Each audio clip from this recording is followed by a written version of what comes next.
Hello everyone, welcome back to our channel. कैसे हैं आप सब? होपफुली सब अच्छे होंगे। आप लोगों की पढ़ाई बहुत ही अच्छी चल रही होगी। तो लीजिए, एक और नई वीडियो लेकर हम आपके सामने आ गए हैं।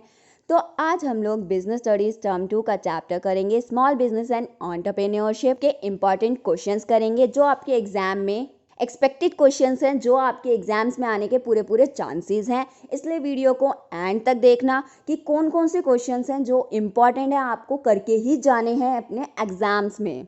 ये चैप्टर बच्चों को बहुत डिफिकल्ट लग रहा है, आपको कंफ्यूजन हो रही है कि कौन से इंपॉर्टेंट टॉपिक हैं, बता दीजिए। इंपॉर्टेंट टॉपिक करके चले जाएंगे। तो आइए आज वही डिस्कस करते हैं। इंपॉर्टेंट क्वेश्चंस मैं आपको साथ साथ एक्सप्लेन करती चली जाऊंगी कि आपने एग्जाम में किस तरीके से लिखना है इसे। तो आइए अपना आज का सेशन स्टार्ट करते हैं। Let's get started.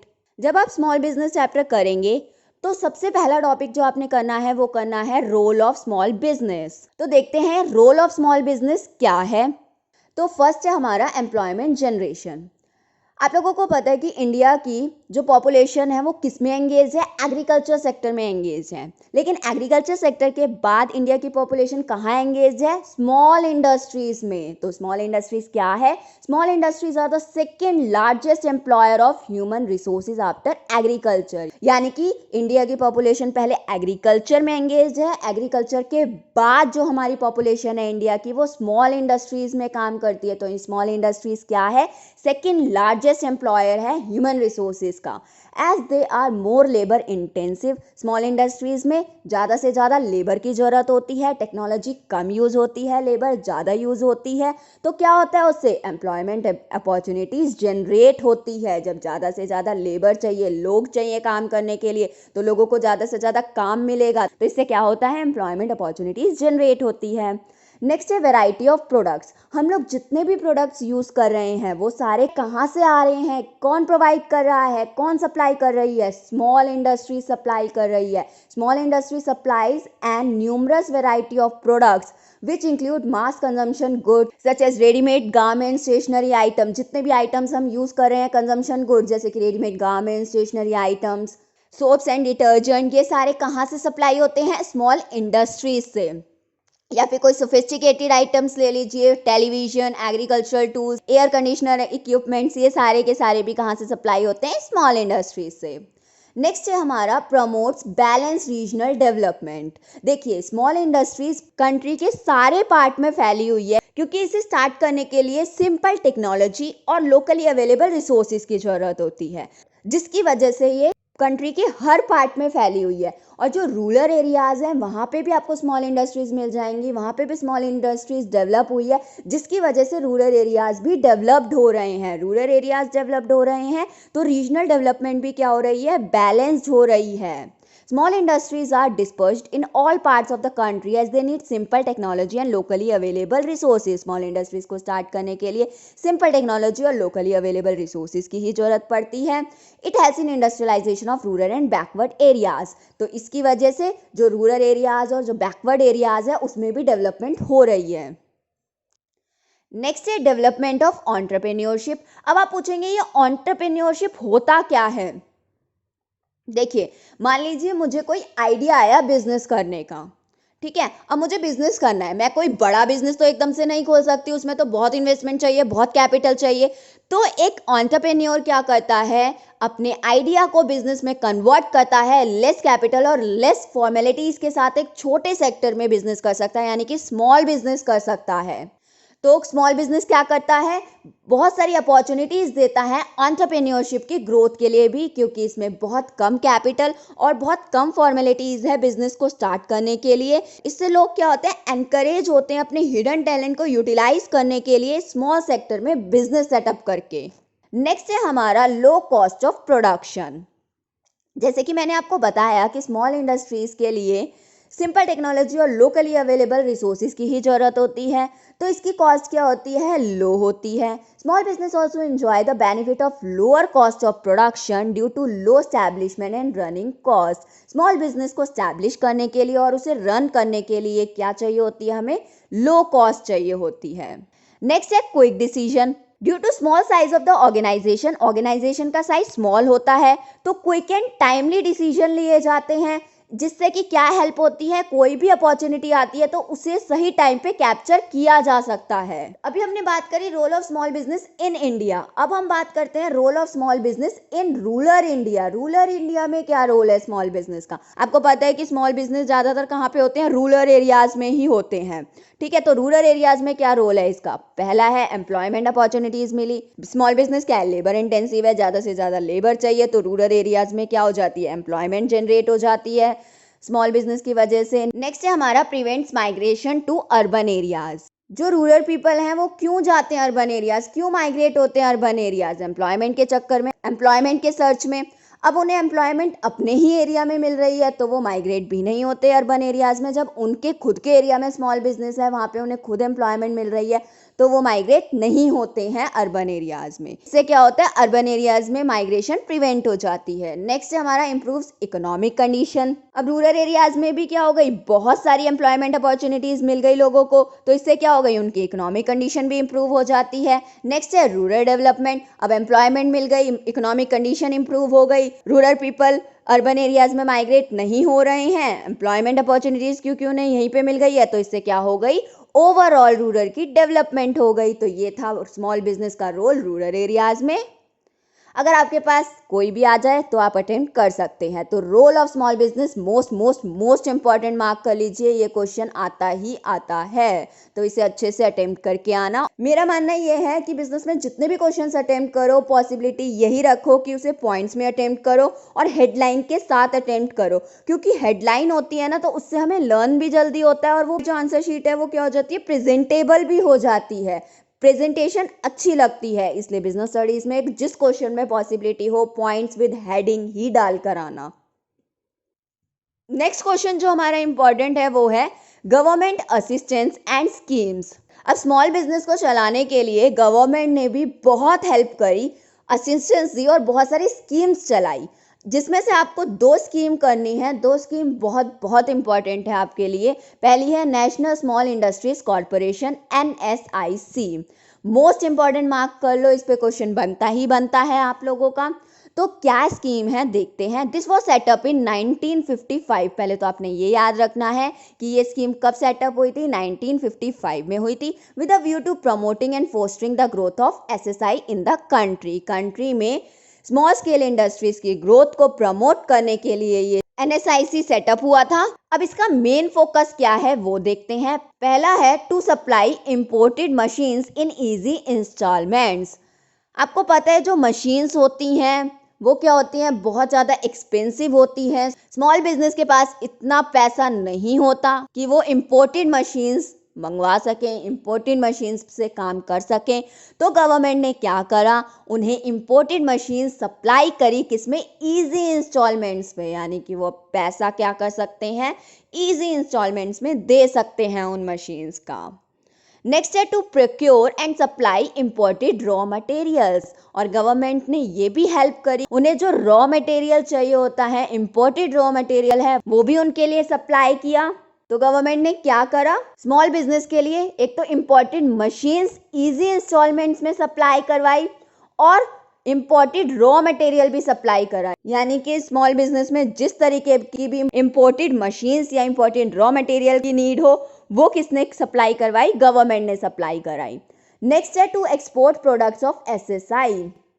Small scale industries के जो प्रोडक्ट हैं उसको एक्सपोर्ट कराने में भी किसने हेल्प करी? गवर्नमेंट ने हेल्प करी, क्योंकि स्मॉल स्केल इंडस्ट्रीज के जो प्रोडक्ट हैं उनके सही रेट उन्हें नहीं दिए जा रहे थे, तो सही रेट में सही दाम में उनके प्रोडक्ट्स को एक्सपोर्ट करना, ये जिम्मेवारी भी किसने ली? गवर्नमेंट ने ली। गवर्नमेंट ने ही स्मॉल स्केल इंडस्ट्रीज के प्रोडक्ट को एक्सपोर्ट भी कराया सही दामों में। नेक्स्ट है to provide advisory and mentoring services. Small scale industries के लिए कहीं पर भी कोई एडवाइस की नीड हो या कोई मेंटरिंग सर्विसेज की नीड हो वो भी प्रोवाइड करती है गवर्नमेंट। नेक्स्ट है टू प्रोवाइड टेक्नोलॉजिकल असिस्टेंस। अब जो स्मॉल स्केल इंडस्ट्रीज है वो मेनली कहाँ होती है? रूरल एरियाज में होती है या छोटे मोटे एरियाज में होती है। तो वहाँ पे टेक्नोलॉजी के बारे में लोगों को इतना नहीं पता होता, टेक्नोलॉजी के बारे में इतनी नॉलेज नहीं होती है, तो गवर्नमेंट उन्हें टेक्नोलॉजिकल असिस्टेंस भी प्रोवाइड करती है, टेक्नोलॉजी के बारे में भी बताती है। नेक्स्ट है to develop software technology part and technology transfer.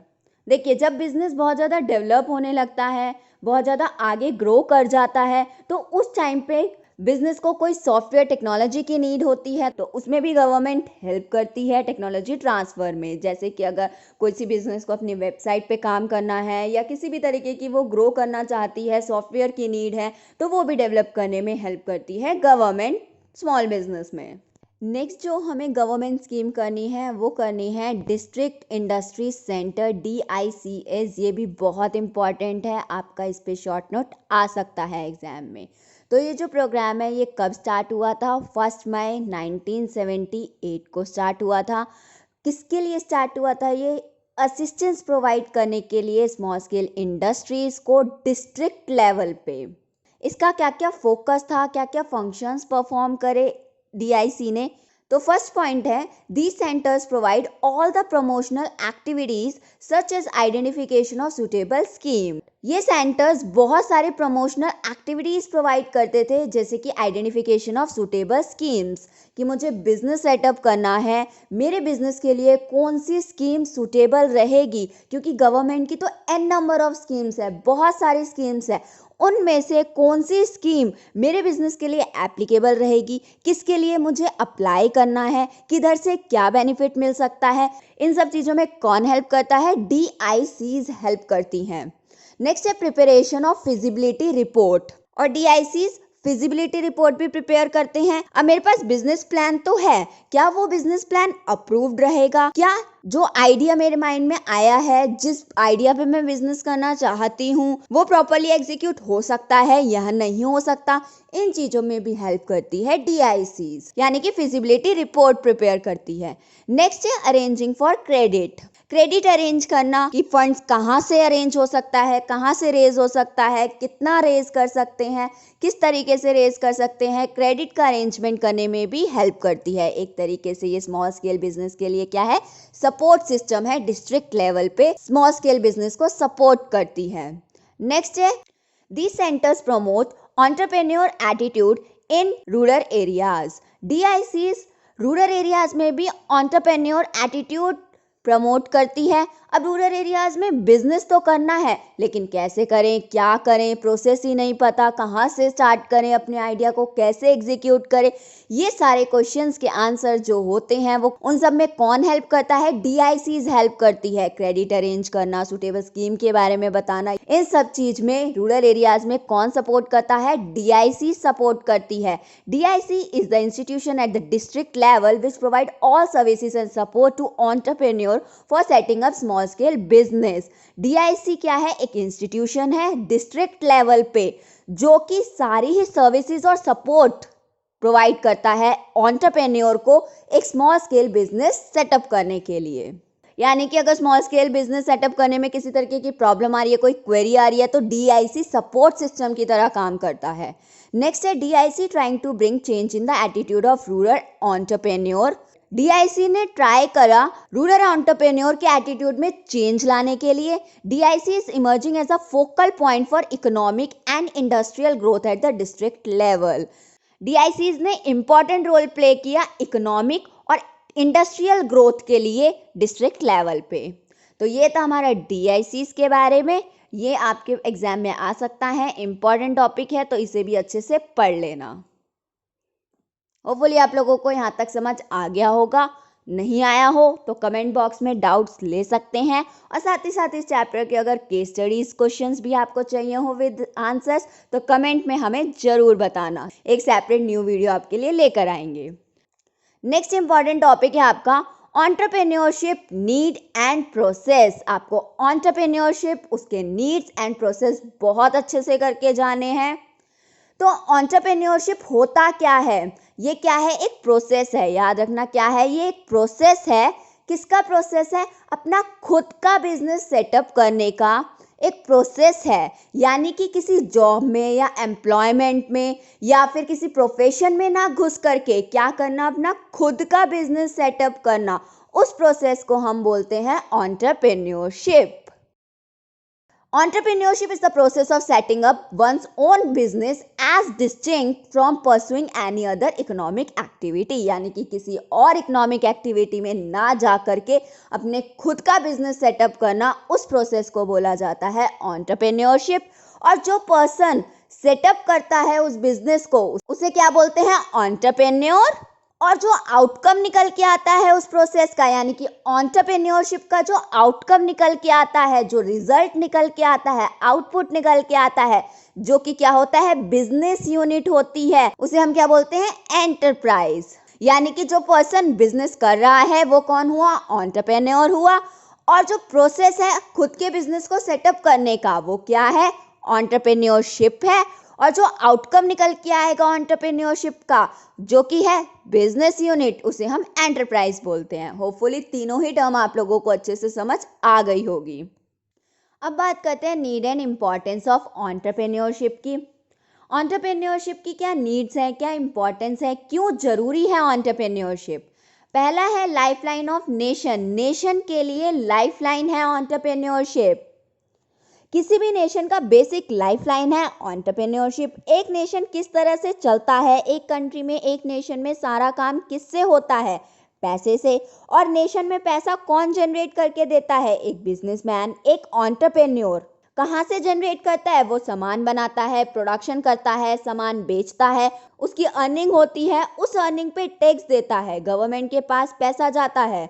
और दूसरी तरफ जो प्रोडक्ट बनाया है उसे मार्केट में भी लाएगा, मार्केट में लोग उसे खरीदते हैं, तो इस तरीके से मार्केट में भी पैसा घूमता है। तो इससे हमारी इकोनॉमी डेवलप होती है, इकोनॉमी डेवलपमेंट होती है। तो वो भी किसकी वजह से होती है? एंटरप्रेन्योरशिप की वजह से होती है। Entrepreneur new new ideas generate करता है, न्यू न्यू आइडियाज देता है नेशन को, क्रिएटिविटी आती है।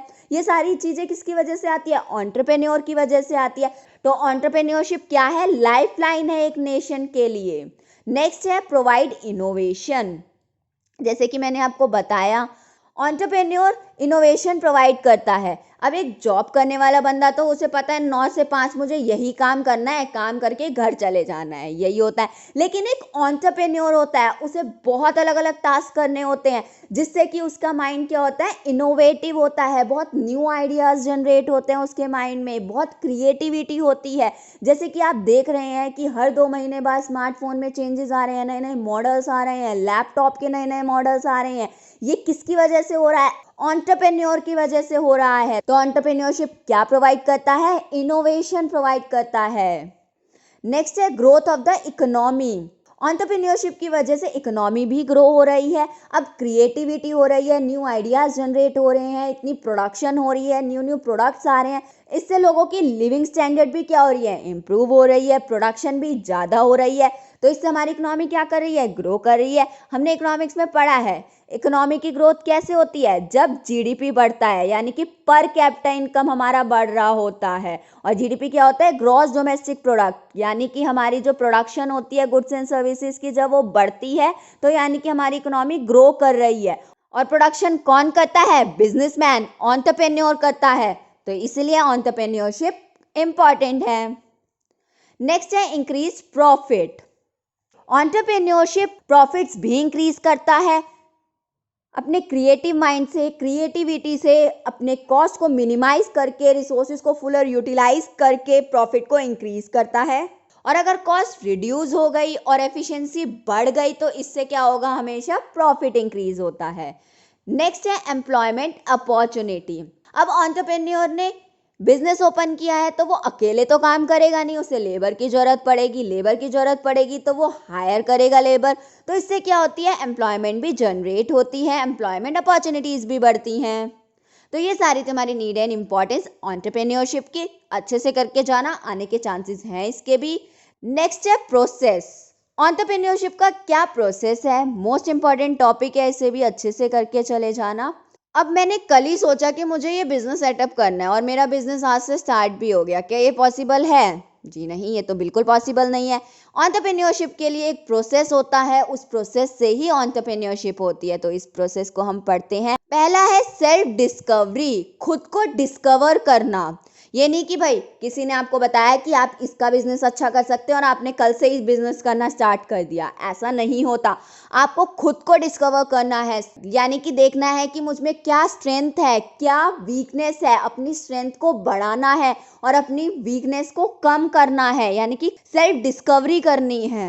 नेक्स्ट है आइडेंटिफाइंग अपॉर्चुनिटीज। जब सेल्फ डिस्कवरी हो जाएगी तो उसके बाद हम देखेंगे क्या वांट्स है, क्या नीड्स हैं, क्या क्या अपॉर्चुनिटीज़ हैं, आइडेंटिफाई करेंगे कि किस तरीके से उस अपॉर्चुनिटीज़ का फ़ायदा उठाया जा सकता है। यानी कि इसमें आपको अपॉर्चुनिटीज़ आइडेंटिफाई करनी है वांट्स एंड नीड्स को देखते हुए।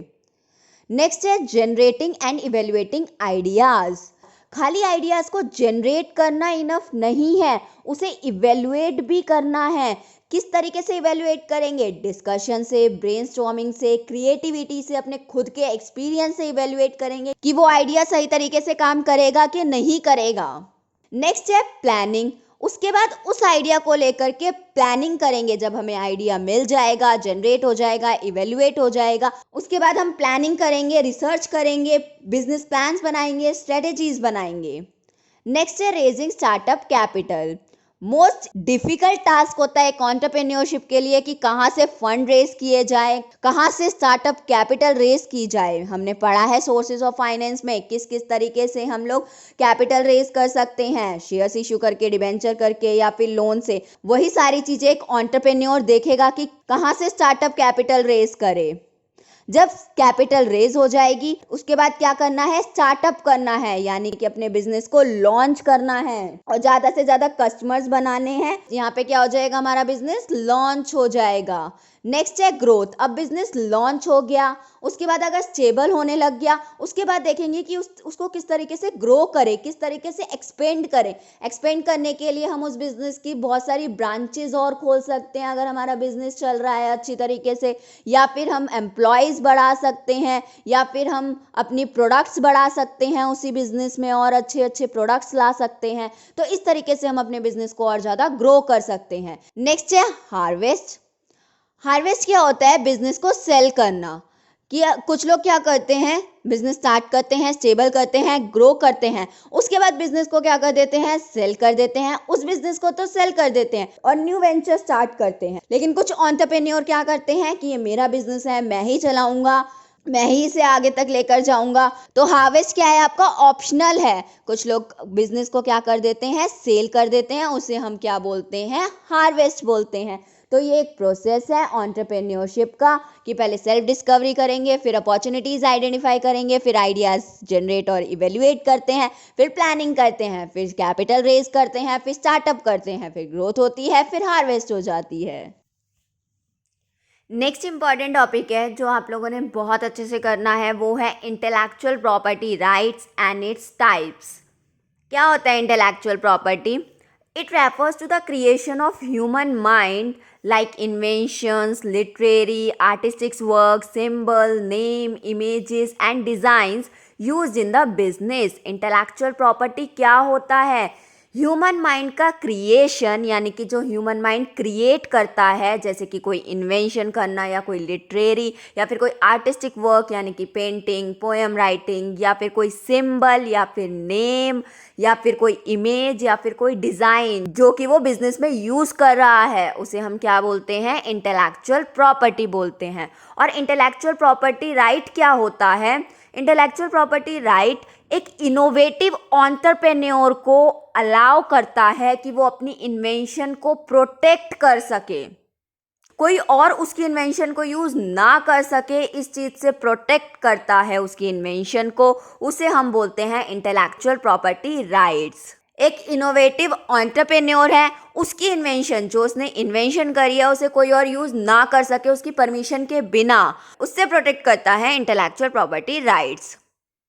तो इंटेलेक्चुअल प्रॉपर्टी राइट्स क्या हुआ? एक इनोवेटिव एंटरप्रेन्योर को प्रोटेक्शन देता है, उसकी इन्वेंशंस को प्रोटेक्शन देता है कि उसकी इन्वेंशन कोई भी यूज़ ना कर सके उसकी परमिशन के बिना। तो जो आईपी है, इंटेलेक्चुअल प्रॉपर्टी है, वो दो कैटेगरीज में डिवाइड है। पहली है इंडस्ट्रियल प्रॉपर्टी। इंडस्ट्रियल प्रॉपर्टी में क्या क्या आता है? इन्वेंशंस आती हैं। इन्वेंशंस के लिए क्या करना पड़ता है? पेटेंट फाइल करना पड़ता है, पेटेंट लेना पड़ता है। ये सब हम डिटेल में आगे अभी डिस्कस करेंगे। इसके ये टाइप्स हैं, टाइप्स में हम डिस्कस करेंगे ये सब।